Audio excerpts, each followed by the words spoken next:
quiet the moment I walked in, not the polite quiet of surprise, the held lung quiet of something they had buried, coming back. My shadow hit the feast hall floor before the rest of me did, and it moved wrong. It spread. That's the Runt.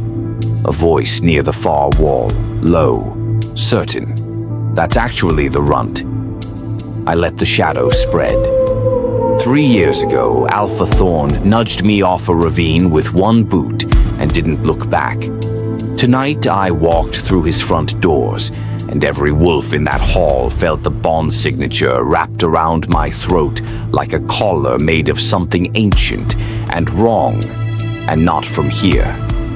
3 vampire princes, their crest carved into the iron clasp at my collarbone. The enforcer moved first. He was across the hall in 2 steps, blade already drawn, arm already swinging. Gone. My shadow took him. Not violence, dissolution. He was there, and then the darkness simply decided he wasn't. Something sharp found my throat. A second enforcer, faster, smarter, the cold kiss of silver at my jugular. I did not move.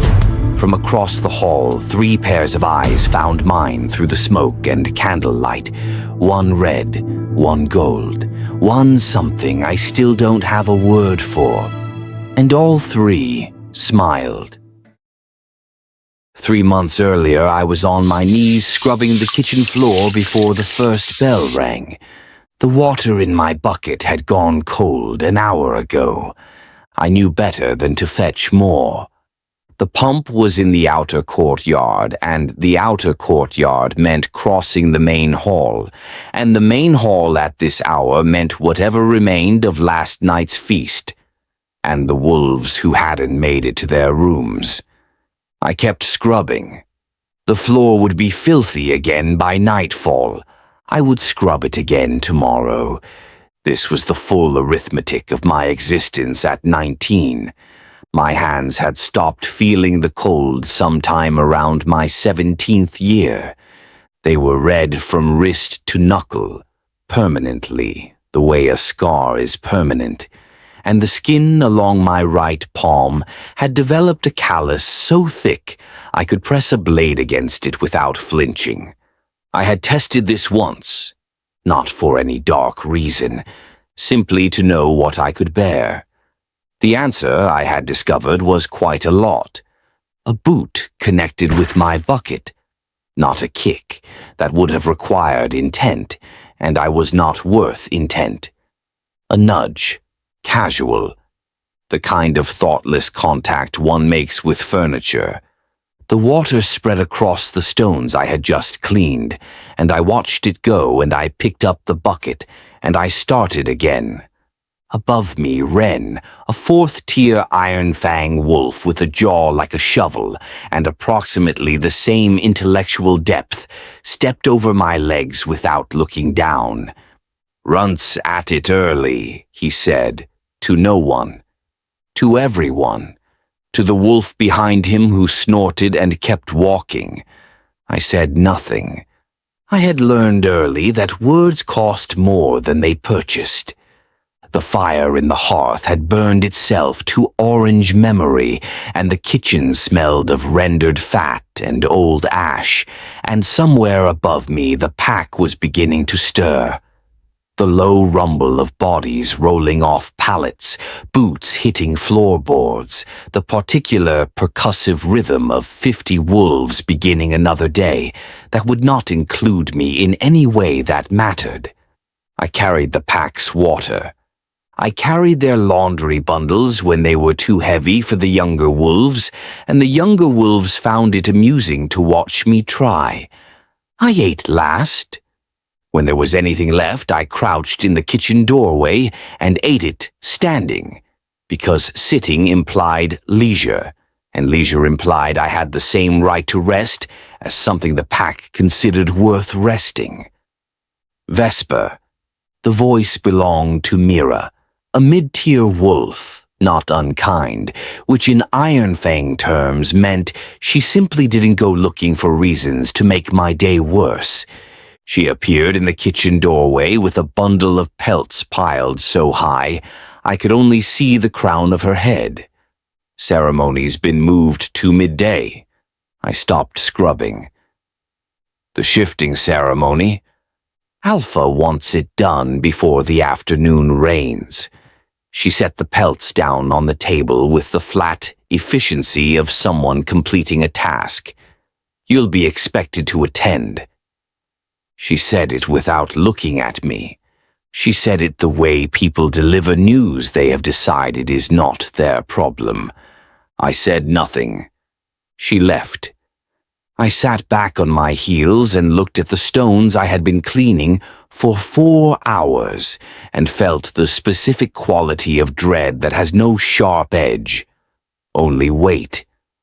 I already knew what the ceremony would look like for me. I had known since I was 16. The midday sky was the color of a bruise healing badly. The entire Ironfang pack assembled in the granite yard. 100 wolves arranged by rank, by bloodline, by the invisible architecture of dominance that I had spent 3 years learning to navigate by feel. The way one learns where the rotted boards are in a floor you cannot look at directly. Alpha Thorne stood at the center. He was the kind of man who did not need to perform authority. He simply occupied space the way a storm occupies a valley, not threatening it, not displaying it, simply filling it so completely that everything else arranged itself around his presence by necessity. He was not looking at me. He was never looking at me. The ceremony began. One by one, the wolves shifted. The first was Gregor, a first-tier enforcer, and the ground actually moved when he landed. Draft horse sized, black-furred. The pack cheered with the full-throated approval of people watching something they had always known to be true, confirmed again. More followed, each shift a statement, each landing a small seismic event. The air tasted of wild magic and iron, and the crowd moved with each transformation, the way a congregation moves with a prayer they already believe. Then my name. Thorne's beta read it from the ledger without inflection. Vesper Voss. The yard went quieter. Not silent, something worse than silent. The way a crowd goes quiet when they are trying to decide whether to laugh. I walked to the center of the yard. I did not look at the ground. That much I had decided the night before, lying on my kitchen pallet while the pack slept above me. Whatever happened, I would not look at the ground. I shifted. I knew before my paws hit the stone. I had always known. The size of a large dog, pale gray, almost white, the color of something that belongs in shadow rather than sunlight. The silence stretched. Then Wren laughed first. Not cruelly. That was the part that would stay with me longest. The complete absence of cruelty in it. It was the laugh of someone watching a child attempt something adults do, charmed by the smallness of it, entirely unconcerned with whether the child in question had feelings about being found charming. The rest followed. Not all of them, maybe a third of the pack, but enough. The way a third of a crowd is enough to fill every corner of a space with sound.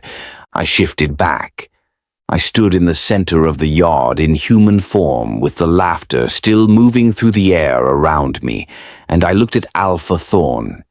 And I waited, because some part of me, the part that had not yet learned better, still believed that the waiting might produce something other than what came next. He said something under his breath to his beta. His beta nodded. Neither of them was looking at me when it happened. Then Thorne looked up. He addressed the pack. Not me. The pack, as though the structural deficiency he was about to describe was a matter of communal concern rather than a verdict being delivered to a person standing 6 feet away from him.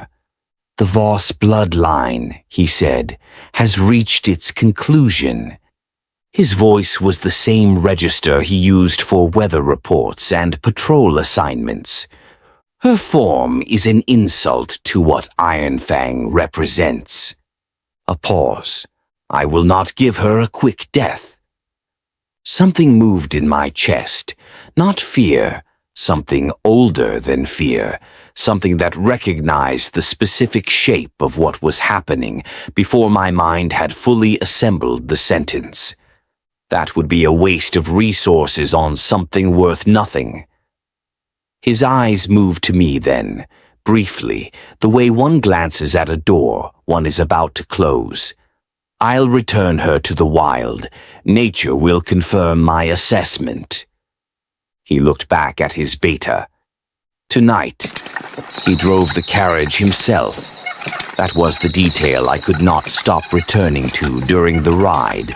The specific texture of that choice, what it meant that the Alpha of Ironfang did not send an enforcer, did not send the beta, did not delegate the disposal of the problem to someone whose rank made it appropriate.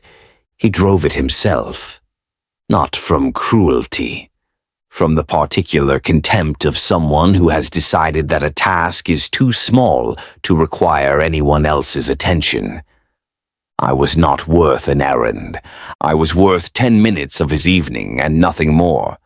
The bloodwoods materialized around us the way nightmares do, gradually, then completely. Ancient trees, black-barked and vast. The kind of vast that has nothing to do with size and everything to do with age. The weight of centuries pressing down through the canopy, the light going somewhere else, the air developing a metallic edge that I recognized distantly as the taste of old violence that had never fully left the soil. Vampire territory began here. Everyone in the pack knew this. That was the point. The carriage stopped. "Get out," Thorne said. I got out. 3 years of systematic training to comply. 3 years of learning that the cost of resistance was always higher than the cost of obedience. I stood at the ravine's edge and looked down into 50 feet of darkness and loose stone and fog, and I felt the vast machinery of what was about to happen clicking into position around me with the terrible precision of something that had been decided long before tonight. He spoke once more. Flat, final. You are no longer Ironfang. It hit me like a physical thing. The pack bond, that invisible warmth I had lived inside since birth, that low-frequency hum of belonging that had persisted even through 3 years of being treated as furniture, simply stopped. One moment it was there. The next I was standing in a space where it had been, and the space was so much larger than I had ever understood a space could be, and I was so much smaller inside it. His boot connected with my shoulder.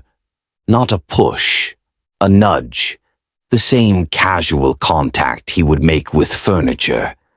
And the world came apart.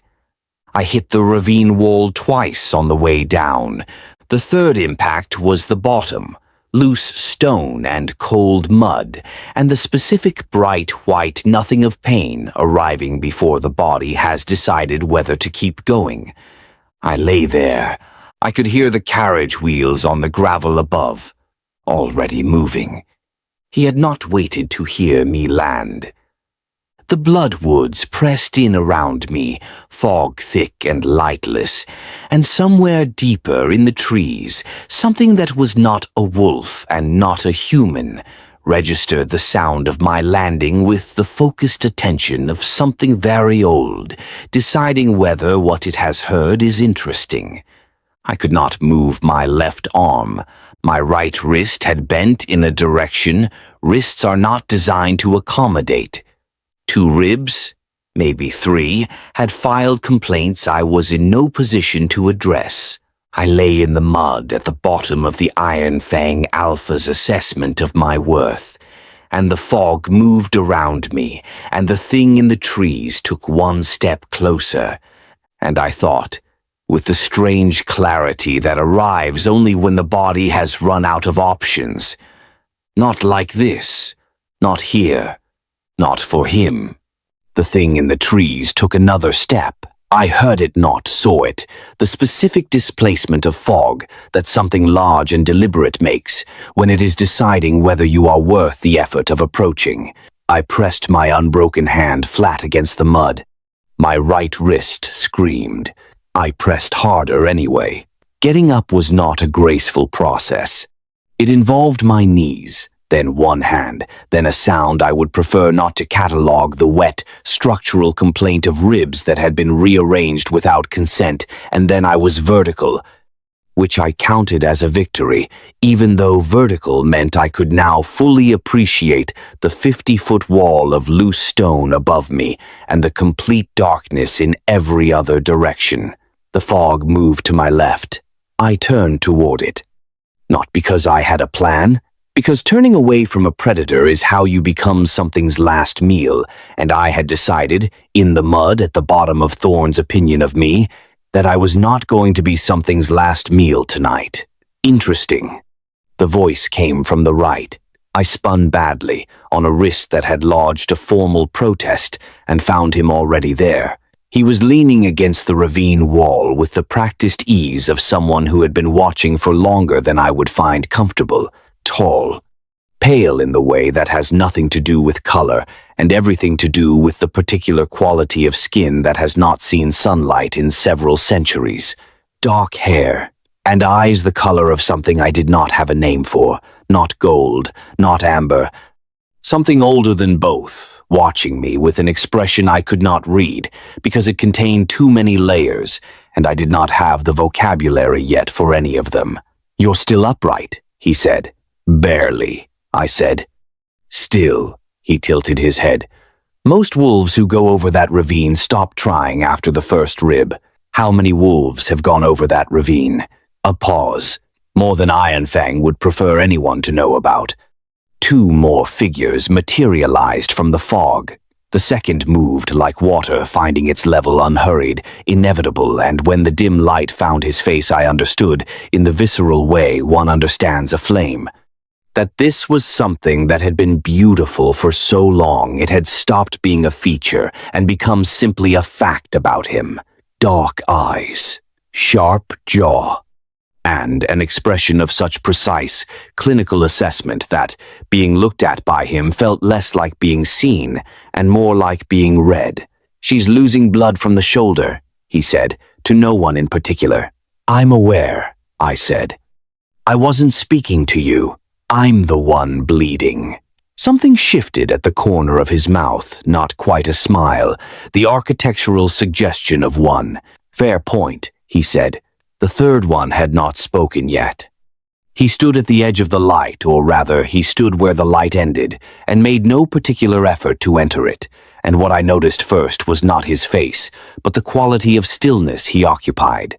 Not the stillness of patience, the stillness of something that has decided to be still, and could, at any moment, decide otherwise. His eyes, when they found mine, were red. Not the red of blood or fire, the red of embers in the moment before they catch. He looked at me the way no one had looked at me in 3 years, like I was worth looking at. "Who threw you?" he said.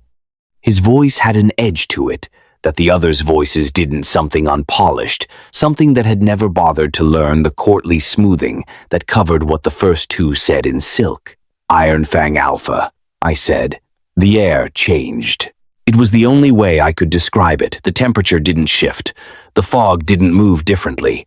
But something in the quality of the space between the 4 of us rearranged itself the way a room rearranges when someone in it makes a decision.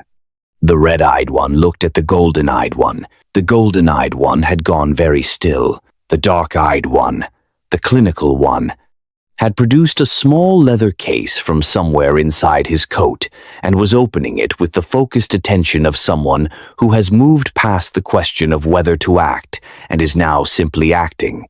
Name, the first one said. Vesper, I said. Your bloodline, Voss. A pause. Former Ironfang, the clinical one looked up from his leather case. Something moved between the three of them, not words, not a glance. Something older and faster than either, and then the first one pushed off the ravine wall and approached me, and I held my ground because I had nowhere else to put myself. Do you know what you are? He said. A wolf with a broken wrist and 3 cracked ribs in a vampire territory ravine I checked an instinct to look at the sky for the hour, somewhere around midnight. Other than that, no. He studied me. Interesting, he said again, quieter this time, like the word meant something different now than it had 60 seconds ago. The clinical one, the dark-eyed one, crouched beside me without asking permission and began working on my shoulder with the precise efficiency of someone for whom the body is a mechanical problem with solvable components. This will help, he said, which was not a question and not quite a statement, a category of sentence that existed purely to inform rather than to comfort. What is it? Something that will keep you from bleeding out in the next 4 minutes. How confident are you in that timeline? Reasonably. He pressed something cold and sharp-smelling against the wound. I did not make a sound, which seemed to interest him. Most people make considerably more noise at this stage. I've had practice at not making noise. A pause. He didn't ask what I meant. I had the sense he had already inferred it. Lucien, the golden-eyed one said, from somewhere to my left. I know, the clinical one, Lucien said. She can't feel the bond yet, which means the compression is still. I know. If we wait. I know, Valerius. I looked between them. What bond? Silence. The specific texture of a silence that happens when 3 people are deciding how much to tell a 4th person and have not yet agreed on the number. The red-eyed one had moved while I was watching the other 2. He was closer now, not threatening, not in the posture of threat, simply closer, in the way a compass needle moves toward north without announcing the decision. You have a mate bond, he said. I let that sit. I'm a wolf. Yes. Wolves don't bond with vampires. No, he agreed. They don't. Another silence. I did, I said. You did, he said. He looked at me with those ember-red eyes, and I had the vertiginous sensation of a floor dropping away, not from pain and not from blood loss, but from the specific vertigo of a worldview being quietly restructured around a fact that did not fit inside the previous version of it. All 3 of you, Lucien said, without looking up from my shoulder. He said it the way one states a structural load-bearing truth. All 3 of you, I repeated. Yes, I looked at the golden-eyed one, Valerius. He was watching me with an expression that contained, beneath the courtly surface of it, something I was not prepared to name yet. This is, I started. A lot, Valerius said. Yes, we're aware. The bond needs sealing, Lucien said. Now? In the next several minutes, or the void magic compresses further, and we lose her before we've found her. He said it with the same tone. One might say the carriage wheel needs replacing before the axle goes not cold, simply precise, the way a surgeon is precise, which is its own kind of care if you know how to read it. Her choice, Valerius said. Lucien stopped, looked at him. Obviously, he said. I was about to say that. Valerius looked at me. The fog moved around us. The thing deeper in the woods had gone quiet, which was either reassuring or the opposite. The bite seals it, Valerius said. What exists between us, what already exists, without your consent and without ours, because that is the nature of a mate bond. It stabilizes it. You will not die tonight, he paused. Beyond that, nothing is required of you. Nothing is assumed. You would be. He seemed to search for the word with the care of someone choosing a precise tool. Safe. I looked at him for a long moment. I looked at the ravine wall above me. I looked at the bloodwoods pressing in from every direction with their ancient, lightless patience. I thought about Thorne's boot on my shoulder, the carriage wheels already moving before I hit the bottom, the laughter in the ceremonial yard, casual, careless, the laughter of people who have never once considered that the thing they are laughing at has a preference about being laughed at. Do it, I said. Valerius moved to my side. He did not ask again. He drew me in with a gentleness that I was completely unprepared for, not tenderness, not performance. The functional gentleness of someone being careful with something they have decided matters. And then his teeth found my throat, and the world went white and vast and entirely restructured. I felt them. All three. Not as voices or presences, as weights. Three distinct and completely different weights, settling against something inside me that I had not known was there until it had something to press against. Lucien. Cool, precise, architectural, the weight of something that had been built over centuries and knew exactly what it was. Valerius. Deep, warm at the edges, the weight of something that chose its words carefully because the things underneath them were less careful. And the red-eyed one, who had still not told me his name, whose weight arrived last and landed hardest, raw and furious and aching in a way that the other two were not. The weight of something that had been waiting without knowing what it was waiting for and had run out of patience with the waiting about 3 minutes ago. My breathing steadied. Valerius drew back, the wound at my throat sealed with a warmth I did not have a category for. I was still in a ravine. I still had 3 cracked ribs and a wrist that had made a structural choice it would regret. But the thing in the woods had retreated, and I was not alone in the way I had been alone for 3 years. And then the red-eyed one who had watched all of it from the edge of the light that contained stillness, that ember quality, turned toward the tree line, not dramatically, not with announcement. He simply began walking in the direction of Ironfang territory with the purposeful movement of someone who has already decided and is now executing. My hand closed around his wrist. I was in the mud. 2 cracked ribs, broken wrist, a vampire's seal still warm at my throat. I closed my hand around his wrist, and I did not let go. He looked down at me. Those red eyes, completely unguarded for the first time, all that contained ferocity with nowhere to aim it except at me, who was stopping him. Not yet, I said. They threw you off a cliff, he said.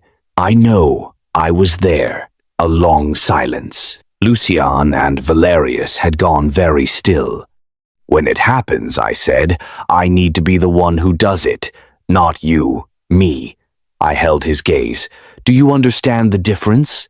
He looked at me for a long moment.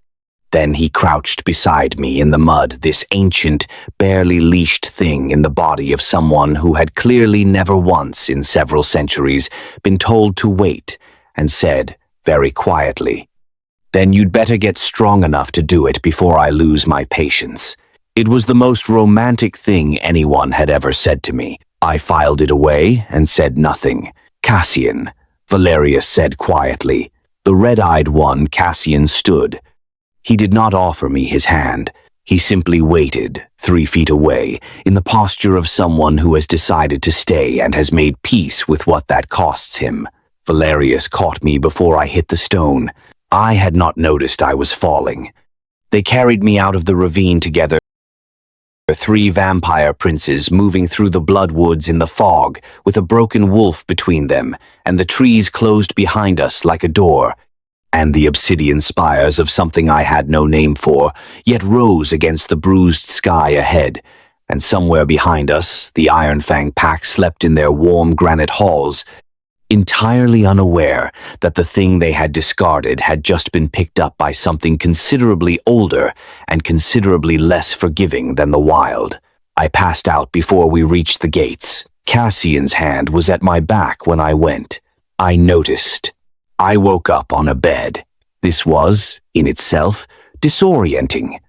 Not the bed specifically, though. The bed was the kind of thing that requires a separate category of thinking, the kind built from dark carved wood and layered with more fabric than I had ever been adjacent to at one time, draped in deep burgundy velvet that still held warmth from some fire I could not currently see. The disorienting part was the care. Someone had set a candle on the table beside me, low amber, the specific height that says we checked on this recently. Someone had cleaned the mud from my hands. Someone had wrapped my wrist in a precise linen binding that had been done by a person who understood anatomy rather than a person who understood the approximate location of wrists.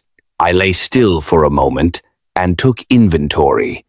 3 ribs still complaining, but the complaint had shifted registers from screaming to the dull, insistent ache of things that have decided to heal and find the process annoying. My left shoulder moved. My right wrist did not, which was accurate. The bite at my throat had sealed to a warmth I kept reaching for with my unbound hand. Not from pain, but from the strange compulsion of a new thing, the way your tongue finds a new tooth before your brain has fully decided to look for it. "You're awake." Valerius was seated in the chair beside the window. He had a book open across one knee, and the morning light gray, fog-filtered, arriving through leaded glass, like something that had given up halfway, caught the edge of his jaw and the particular quality of attention he paid to things, which was total. He had not been reading. "How long?" I said. 16 hours. I considered this. "Your body was making significant structural repairs," he said. "The bond accelerates it, but the process is still," he searched for the word, "demanding." "Demanding," I repeated. "You died twice on the way back." A silence. "You didn't lead with that," I said. "I'm leading with it now." He closed the book. He did not set it aside immediately, held it a moment, the way people hold things when they are deciding whether a conversation is going to require their full hands. Then he set it on the windowsill. "How much do you know about the Shadow Stalker bloodline?" he said. "Nothing," I said. "I didn't know I had it until approximately 4 minutes before I went unconscious." "The Voss line is old." He leaned forward slightly, elbows on knees, the posture of a man who has spent centuries explaining complicated things to people who did not have centuries to absorb them. "Older than Ironfang. Older than most of what they would have taught you in a pack history lesson had they considered you worth the lesson." He said it without heat, which was its own kind of heat. "The Shadow Stalker gift compresses," he continued. "In wolves who don't know what they carry, it turns inward, folds itself smaller and smaller over time, which is why your shift presented as a disappointment," I said. "A compression," he said. "The power had nowhere to go. It was waiting for the bond to give it architecture." I looked at my wrapped wrist. "It was waiting for you," I said. "For us," he said. "Yes." A long beat of silence moved through the room. Outside the leaded glass, fog pressed against the obsidian spires of whatever this place was, the Night Court, the Bloodwoods estate. 3 vampires' idea of home, and I had the peculiar sensation of being at the center of something I did not yet have a map for. "When can we start?" I said. Something shifted in Valerius's expression, pleased, precisely the way a door opens when the right key finds it. "Tomorrow," he said. A pause. Then I asked the question I had not planned to ask. It arrived before my better judgment could flag it. "Was I always going to end up there?" I said. "In that ravine." He looked at me. "I mean, given the bloodline, given the bond, given whatever was already in motion before I was born." I kept my voice even. "Was the ravine always the destination?" Valerius opened his mouth, closed it. He had an answer. I could see the architecture of it, the careful construction of something statistically defensible, and then I watched him set it down, deliberately. The way one sets down a tool one has decided not to use. I don't know, he said. Quiet. But I know that what was done to you before you arrived here was not necessary. His voice had shifted to something underneath the courtly register. Something that did not get diplomatic consideration before it arrived. None of it was necessary. The bond would have found you regardless. A pause. Quieter. They hurt you for nothing. And I find that... He stopped. He looked at the book on the windowsill. I find that difficult to be clinical about, he said. He picked up the book. He did not look at me. His expression had already begun closing back into its precise stillness, but I had seen it. 2 seconds where the framework was not sufficient, and he had nothing to replace it with except honesty. I filed it away. My collection was growing. The library was a cathedral of dark wood and older paper, 3 stories of shelves rising into shadow, iron ladders on brass rails. The particular hush of a room that has been used for serious thinking for long enough that the air itself has developed an opinion about noise. Lucian was at the center table when Valerius brought me through the door. He did not look up. He had 4 books open simultaneously and was making notes in a 5th, and the specific quality of his concentration was the kind that other people's presence does not interrupt, because it has long since decided that other people's presence is a variable it has already accounted for and moved past. Sit, he said. I sat. He finished his sentence. I could see the quill moving, unhurried, and then he set it down and looked at me with those dark, precise eyes that read rather than saw. The void magic, he said without preamble. What did it feel like when it manifested in the ravine? I don't know that it manifested, I said. Your shadow moved before you did. He folded his hands. That is manifestation. What did it feel like? I thought about it. Like reaching, I said. But the reaching was already happening before I decided to reach. Like the decision came after the action. Lucian wrote something. That tracks with the bloodline literature, he said. Shadow Stalker power operates from the body's instinct layer, not the conscious layer. Training it means teaching your instincts new vocabulary, not overriding them. He looked up. Which means conventional combat instruction will be largely useless for you. What won't be useless? Pressure, he said. A pause. I'm familiar with pressure, I said. Not this kind. He closed 2 of the open books with the efficiency of someone who has made a decision and is now enacting it. Tomorrow, the lower training pits. Do not eat a full meal before. I almost asked why. His expression suggested the answer would not improve my appetite. The lower training pits were exactly what the name suggested, subterranean, oil drum torches lining walls of raw stone, the smell of iron and old exertion baked into the floor over what I suspected were several centuries of use. Cassian was already there. He was not warming up. He was standing at the center of the pit with his arms crossed, and the specific quality of stillness he occupied when he had been waiting long enough to be annoyed about it, but had decided to keep the annoyance internal for reasons of strategy. He looked at me when I came down the stairs. He looked at my wrapped wrist, then at my face, then back at the center of the pit as though none of that had happened. You're slow, he said. I died twice 2 days ago, I said. I know. That's why I said slow and not something worse. He did not ease into it. That was the first thing I learned about training with Cassian. He did not have an easing in setting. He moved and I moved.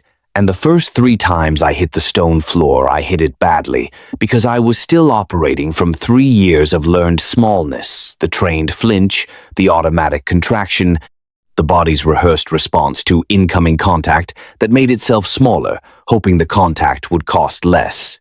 It didn't work in the pit. It had never worked. It had only ever been the posture of someone who had run out of other options. Stop making yourself smaller, Cassian said, on the 4th repetition. I'm not. You are. He pulled me back upright with one hand, with no apparent effort, and held me there a moment, not roughly, with the matter-of-fact grip of someone repositioning a sparring partner. You pull in before I make contact.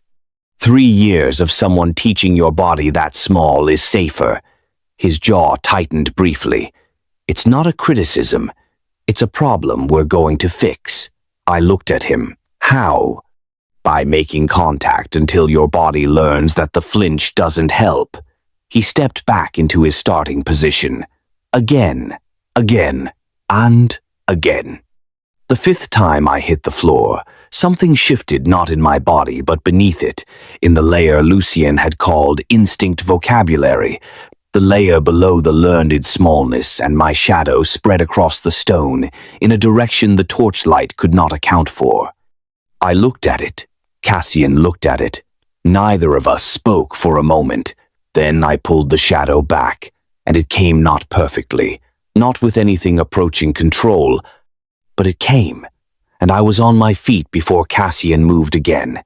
And the next time he came at me, my body was already deciding before I was, and the shadows dropped from the ceiling, and I had his dagger at his throat before either of us had finished processing what had just happened. Complete silence. Cassian looked at the blade, looked at me. His expression for the first time since the ravine was not contained. It was open, lit from the inside, the astonished delight of someone watching something become what it was always supposed to be, and feeling the particular privilege of being in the room when it happens. I pulled the blade back.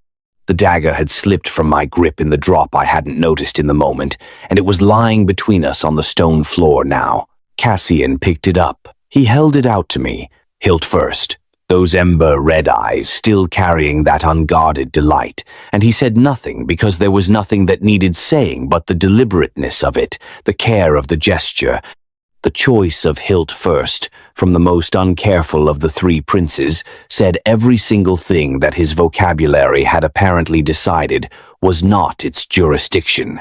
I took it. Our hands did not quite touch. Almost. The almost was its own statement. Again, he said. Again, I agreed. I trained until the torches burned low. I trained until my shadow moved faster than my body, and my body started catching up. I trained until the thing Thorne had called a mistake with fur, the thing he had nudged off a ledge with one boot and not looked back at, started to understand. In the bone-deep way that training teaches what words cannot, that it had never been small, it had been compressed. There is a difference. And I was done being compressed. The carriage arrived at the Ironfang gates at dusk. I had chosen that hour, deliberately, not for drama, for light. Dusk in Ironfang territory meant the gas lamps had just caught, the amber pools of them beginning their nightly argument with the dark, and every wolf in the compound would be moving between day-end duties and the evening meal. Visible. Gathered. Witness. The carriage door opened, and I stepped out onto the cobblestones, and the first thing I felt was the cold, the particular cold of a place that had once been home and had since revoked the title, and the second thing I felt was the bond, all 3 weights of it, steady and present at my back like a door that will not close. Behind me, 3 sets of boots found the cobblestones. I did not look back. I didn't need to. Gates still open, Cassian said. To my left. They weren't expecting guests, Valerius said. They should have been, Cassian said.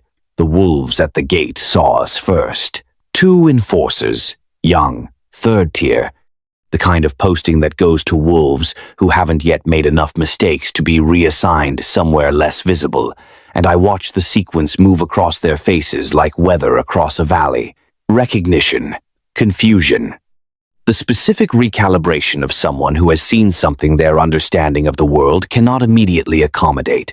I stopped in front of them. I'm here to see Alpha Thorne, I said. Silence. One of them, the taller, with a jaw like Wren's and the same quality of not quite focused attention, looked past me to the 3 figures at my back. His face went the color of old ash. Tell him, I said, that what he threw away came back. The main hall went quiet in stages. First, the wolves closest to the door, who saw us before they understood what they were seeing. Then, the middle of the room, as the quiet spread outward, the way a stone spreads, rings on still water. Then the far end where Thorne sat at the head of the long table, mid-sentence to his beta, one hand raised in the gesture of someone making a point they consider settled. He stopped. He lowered his hand. He looked at me across the full length of the feast hall, through the candle smoke and the held breath of 100 wolves, who had all made the same calculation simultaneously and arrived at the same uncomfortable answer. I looked back. I had practiced being looked at by him, 3 years of it. I knew exactly how to hold his gaze without looking like I was working at it. "Vesper Voss," he said. His voice had not changed. That flat, matter-of-fact register the tone of weather reports and structural assessments. "Formerly," I said, "a beat. You're trespassing on Ironfang territory." "You removed me from Ironfang territory," I said. "The territory's claim on me was your decision. So was this visit." Something moved through the room, not sound, the pressure of held breath finding new arrangement. Thorne stood.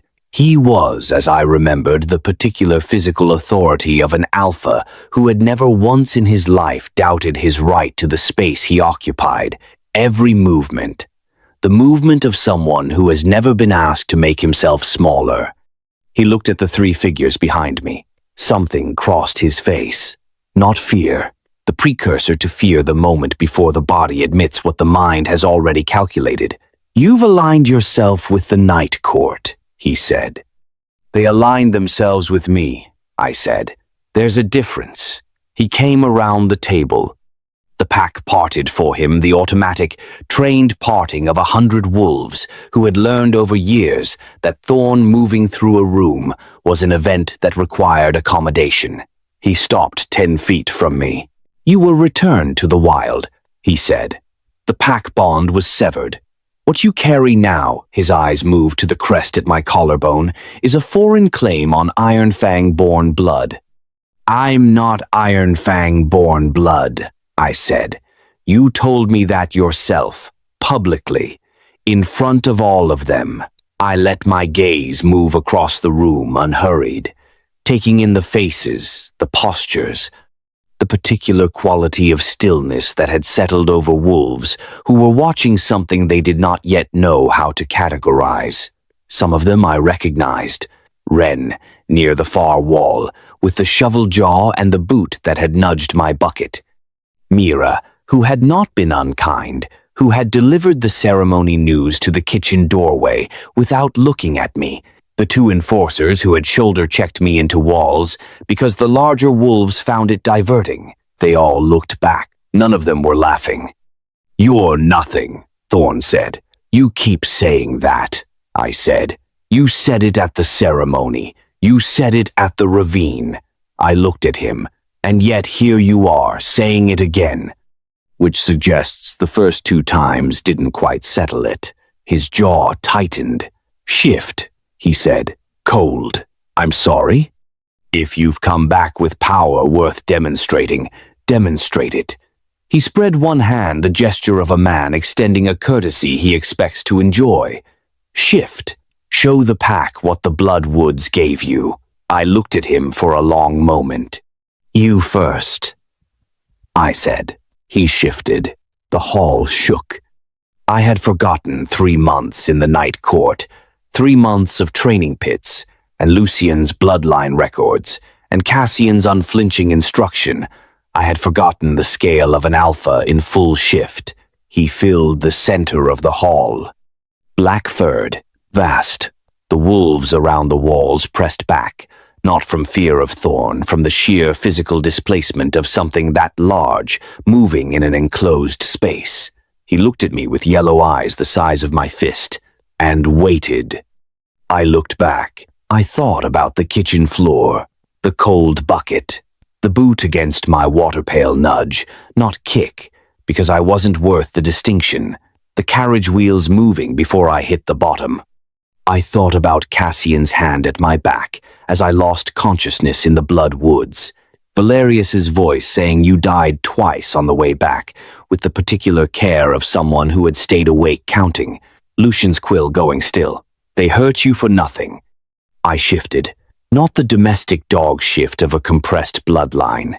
Not the careful, apologetic contraction of a body that had spent 3 years learning to take up less space.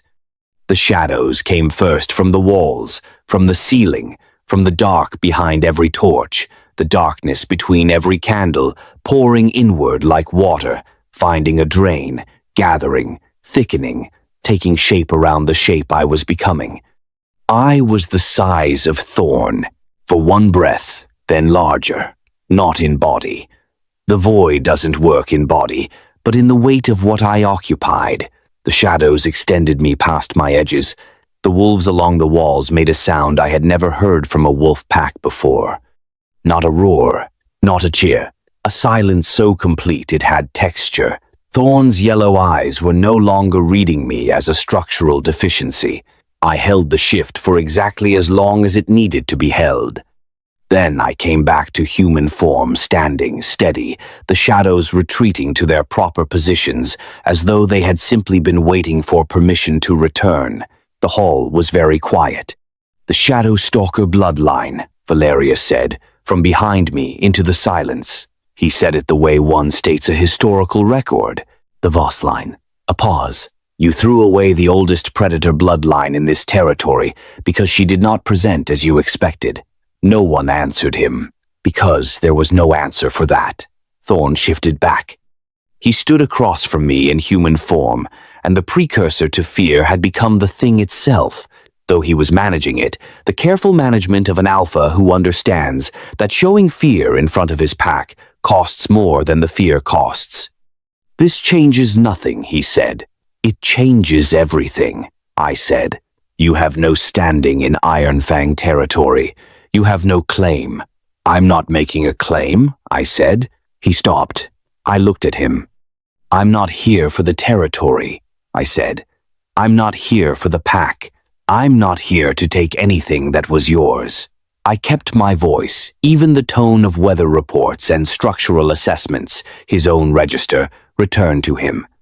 "I'm here so that every wolf in this hall sees me standing here, whole, with the bloodline you called a mistake." I paused. "And I'm here so that you understand clearly, without any ambiguity, that when I left that ravine, I left your accounting of what I am at the bottom of it." A long silence. "That's all?" he said. "That's all." He looked at the 3 princes behind me. He looked at the crest at my throat. He looked at the room, 100 wolves, very still, watching the Alpha calculate a response to something his framework had not prepared him for. "Get out of my hall," he said. Quiet, flat, the voice of a man choosing retreat in the language of dismissal. "Gladly," I said. I turned and walked back through the hall. The pack parted. Not the way they parted for Thorne, the automatic accommodation of a room that has decided what to accommodate. This was different. This was the parting of people who are not sure what they have just watched, but have arrived, collectively and quietly, at the understanding that it deserves space. Ren stepped back as I passed him. He did not look at the ground. Neither did I. The 3 princes fell into step beside me, Valerius on my left, Lucian to my right, Cassian 1 step behind and slightly to the outside. In the unconscious positioning of someone who has decided that the space behind my left shoulder is his and is prepared to defend the opinion. We walked out through the iron gates. The gate closed behind us. I stopped on the cobblestones outside and took one breath of air that did not smell like 3 years of someone else's assessment of my worth. Cold, clean, mine. "Well," Cassian said. "Don't," I said. I wasn't going to say anything complimentary. "You were." A pause. "I was," he admitted. Valerius handed me into the carriage with a care that still, 3 months in, caught me somewhere between my ribs, every time not the reaching for it, the complete matter-of-factness of it. as though caring for the way I moved through the world was simply a thing he had decided to do and saw no reason to make notable. Lucienne was already seated, writing. "You could have waited until we were moving," I said. "Time is consistent regardless of the vehicle's status," he said without looking up. "That's not what I know what you meant," the corner of his mouth that almost smile. The phrasing stands. Cassian closed the carriage door, and the darkness inside was warm and amber-lit by the single lamp swinging at the corner, and the horses moved, and Ironfang's gates receded through the small back window until the fog took them. I watched until they were gone. 3 years, a kitchen floor, a bucket nudged by a boot against my shoulder at a ravine's edge, carriage wheels moving before I hit the bottom. Gone. All of it. Not forgiven, not forgotten, not resolved into something that hurt less, but behind me now. In the position of things that have been looked at directly and survived, and assigned their correct size, which was smaller than I had let them be for 3 years, and exactly as large as what they had cost me. Cassian's shoulder was against mine. He had not moved to sit there. He was simply there, the way a wall is there, not announcing its presence, not requiring acknowledgement, simply occupying the space and making it warmer by the fact of being in it. I let the carriage carry us back through the dark. The obsidian spires would be ahead in an hour. The fire in the library would be low. Lucian would write until the candles guttered. Valerius would find something to read that he had already read 3 times and find new things in it. Cassian would sit outside my door for 2 hours before deciding I did not need guarding and going to his own rooms, which was a thing he had done every night for 3 months and believed I was unaware of. I was aware. I had always been aware. I had simply been waiting until I had the correct words for what it meant to be guarded by someone who had never once, in the entire history of his existence, guarded anything gently. The carriage rolled through the dark, and for the first time in 3 years, I was not counting the cost of taking up space. I was simply in it. And that, it turned out, was where everything started.